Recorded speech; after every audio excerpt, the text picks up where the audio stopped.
statements tend to be a measure of that. The second factor which we found, which is very, very important, and I'll take you through why this factor is so very important, is in a short while, is what we are calling managerial customer orientation. And customer orientation is so important that there's hardly, I can hardly overemphasize the importance of this thing. What it is principally measuring is what self-belief do the managers have in satisfying their customers. So do they have the belief that McDonald's sets them a particular task, and the task is that this is the level of service which we expect all McDonald's staff to deliver to the customers when they walk into the store? Do they have the belief that yes, we have what it takes to deliver? So if we are applying this parallel thing in the institute's case, what I'm trying to do is draw a parallel. All research is replicable. The only thing that they have to do is probably make it more contextual to your settings, and it can be customized. What is customer orientation in your case? Who are your customers? Who do you think are your customers? The students are your first line of customers. Definitely your first line of customers are your students. You have other customers also. Who are the other customers? The corporates are your other customers. Then you have other customers. Other stakeholders. Stakeholders. Yeah. Your parents will always be there, but they will be more into the basket of the students in some way. But stakeholders, your chairman, who's invested, whosoever your investors are, they are also your customers because they have invested a money in you and you have to give them the return. And you have to satisfy these various forms of customers. But in this case, my task is much easier. My task is that the immediate customers, which matter, now this case is any customer who is walking to eat into McDonald's. And the belief, and this is the self-belief, that do we have collectively, and it is not you individually, do you as a team collectively have this faith in your own abilities, that yes, we have what it takes to deliver the results which are expected of us. And the fact is, which I found out, which I'm going to show you later on, but the fact is that this is such an important factor. If you have the faith, if you have that belief, self-belief, collectively, you have much better performances as compared to stores where there was no or very little belief in your ability to do so. So that's the importance of just the belief. We are not talking about skills. We are not talking about anything here. We are just talking about sort of a collective belief. It's almost like a cricket team. You say, we have Dhoni's team this year probably had the belief we can do it. Or on a given day, any top-notch team can beat any other team. But when you have that belief throughout that World Cup 1 month process, that's a faith, your belief, which is going to take you through. Your belief that we can beat Pakistan in volley, we can beat Sri Lanka, come any day, and we can beat them. There will be other term which is going to come up, which is going to help this belief in some way. This is another important factor, senior management leadership support. Many of these things will only take place if the managers believe that their senior management team, those who they report to. So for a middle level manager, it will be the business manager, the manager of the store. That do they enjoy the support of the senior management? So you can be only as good or as bad in some way to what support you receive. And if you do not receive that support, then possibly you can achieve to a particular extent, but beyond that your performance starts getting impacted. That's what we mean by senior management leadership. There's another factor which came up, what we call performance line of sight. These are not the best measures of performance line of sight, because performance line of sight is more of a academic term that we use in strategic performance management. What performance line of sight principally means is that if your company keeps you informed what the company's targets are and how does your contribution, even to a small extent, whatsoever targets are, how do they add up to finally achieve the company's target. So you are given a very clear performance line of sight that if you achieve this, this is how you will add value to the company's final target. And so it's principally largely we're talking about communication out here. So if you have very clear communication channels of performance, and if you do this, you have this, you probably, at least theoretically, there's a lot of research which shows that good performance line of sight has a positive impact. Pay satisfaction was the other factor which came out, that are they satisfied with their pay or not. Now that's probably one of the most important factors which came up, which we call the management team cohesiveness. When I mentioned previously that managerial customer orientation can be impacted by many things, senior management leadership team was one of them, but probably the most important of them is what we call the management team cohesiveness. And management team cohesiveness is simply asking one simple question: do you work together as a team, or are you going in different directions? So it's like, I do not bother what Mr. X is doing. My department is this, and his department is finance, mine is marketing. But what you forget at the end of the day is that you are still working for one institute. And unless you gel well, it doesn't matter who is doing what. The work needs to be done. The work needs to be done at the highest possible level. So if Mr. X has fallen sick or has not been able to do to his capacity, let me step in today. Let me pick up the baton. So management team cohesiveness is very much like a relay race. So you are not running individually. So you have this belief that you are running like a relay race. I don't know how many of you follow. Do you follow football? World Cup. There's a club called Barcelona in Spain, and there's a player called Messi. Lionel Messi. He has been voted Player of the Year probably now 3 times in a row. I come from school, right? It's just 20 miles from Delhi, and I'm a very, very avid sports follower and myself a sportsman.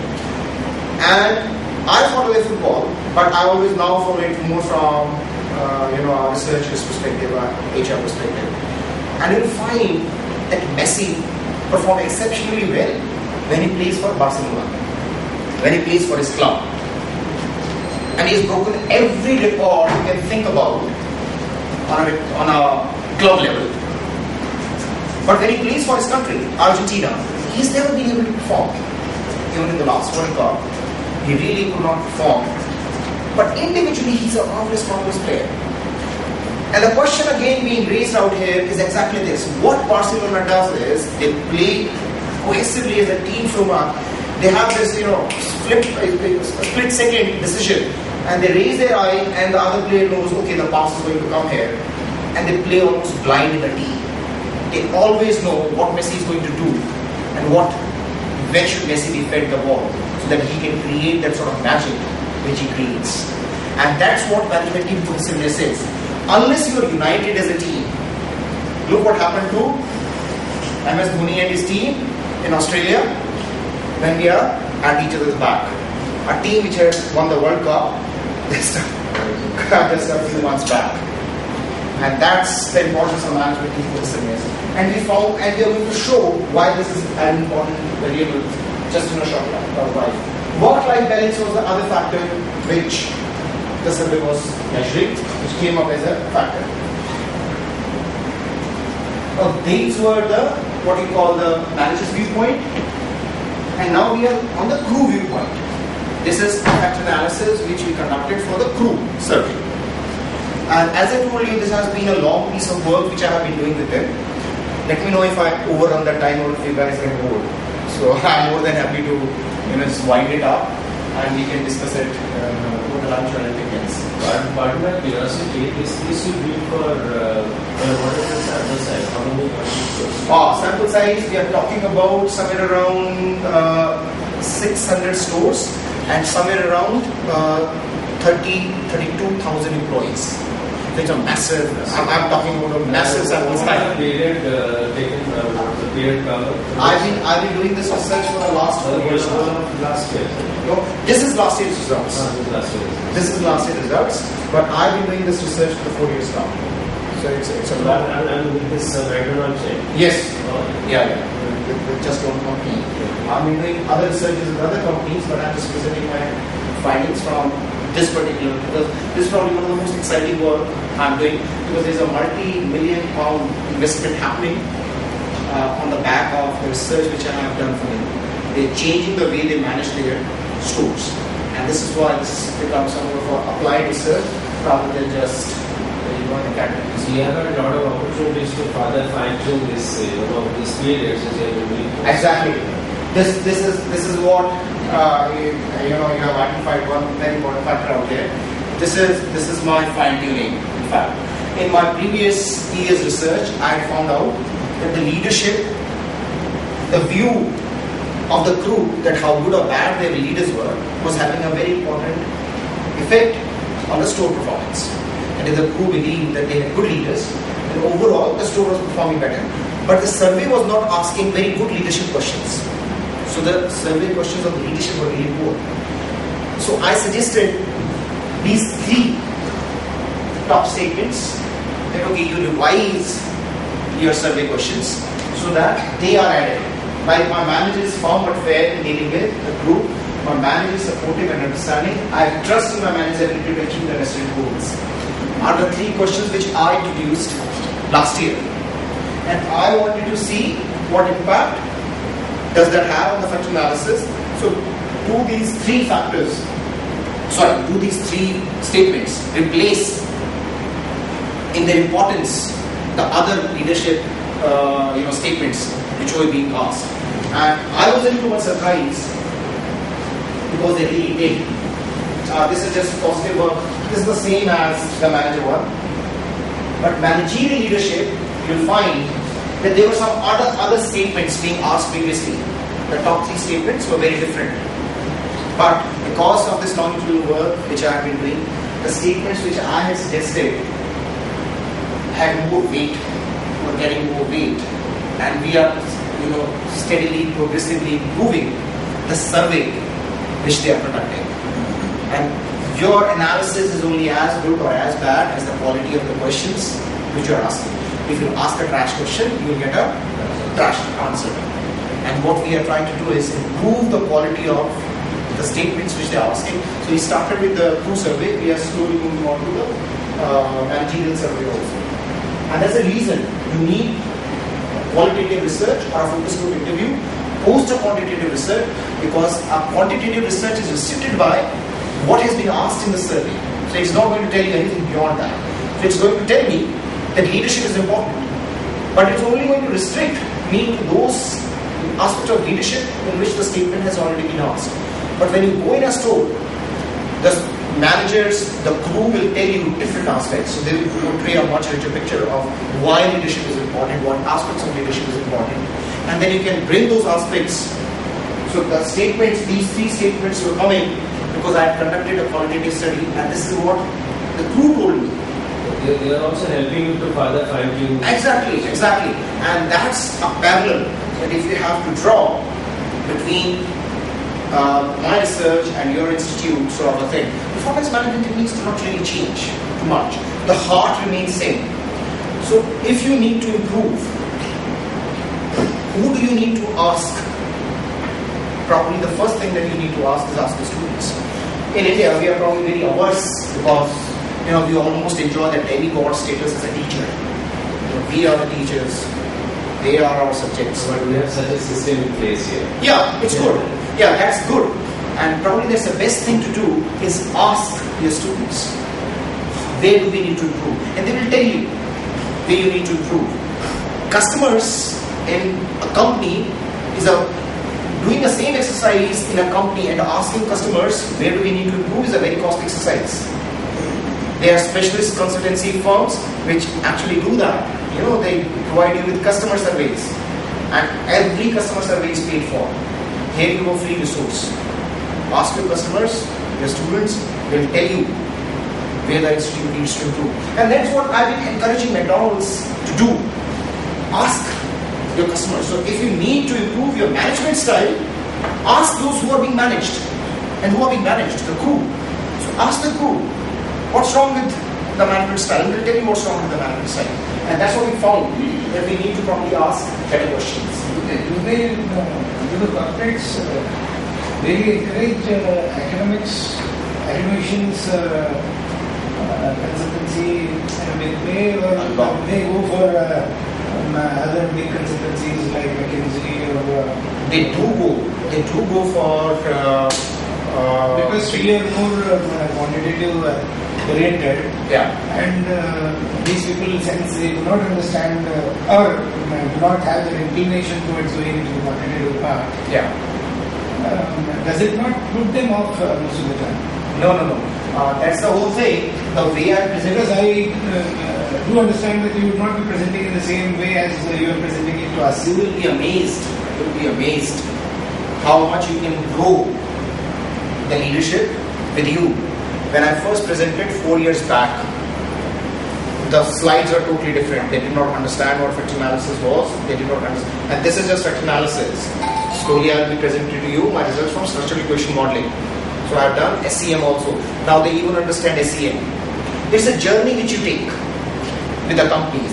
Initially, if you present to them in your very first interaction, if you present something like that, they will be put off. That's a very valid observation. They will be put off because they do not understand that to some extent, and they do not want to understand that.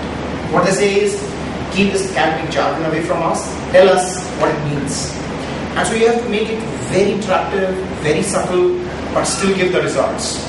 In a way, I tell you how I started this work. When they first came to us, they said, okay, what can you do from an academic perspective? And I told them that I can predict without knowing, without ever being, walked into any of your stores. If you give me just your employee viewpoint data or employee survey data, I can tell you which stores are doing well, which stores are not doing well. And they said, okay, here's a challenge. Because it's not, you are almost playing a blind game. So was it a sponsored research then? Yeah, it was a sponsored research. My position is a sponsored position by the industry. And they gave me the data. And I remember I'm sitting in their head office in London, in East Finchley. And I'm there with my report, and I'm telling them that these 20 stores should be one of your top performing 20 stores, and these 20 stores should be one of your most performing stores. And the director HR says, let the performance data come in, and I want to check it now. And it was almost parallel. This data was based on questionnaire, or was it some other data? The data which they gave me was only based on questionnaire, and I did exactly. They had designed some questionnaire and collected the data. Yes. They did only the quantitative and qualitative analysis. Not even qualitative. Just at that time I just did quantitative analysis. So what I'm trying to tell you is, how do you get the buy-in? So if you want to have a buy-in from the industry, have the power to predict. Have the power in yourself, have the confidence in yourself that I can make a difference to you. And that's how I got this job. It's not a job, I was having a job. How I got a research project. Yeah, this sort of a project is now a paid consultancy, which I do for them in a very big way. But the only reason they give me the big buck is I put my hand on my heart and say, I can do this. And in the 4 years, whatsoever I've been predicting has been happening. If you can do that, they will give you their life. Yeah, naturally. Yes, they are ready to do anything for me, because I am telling them, if you make this intervention,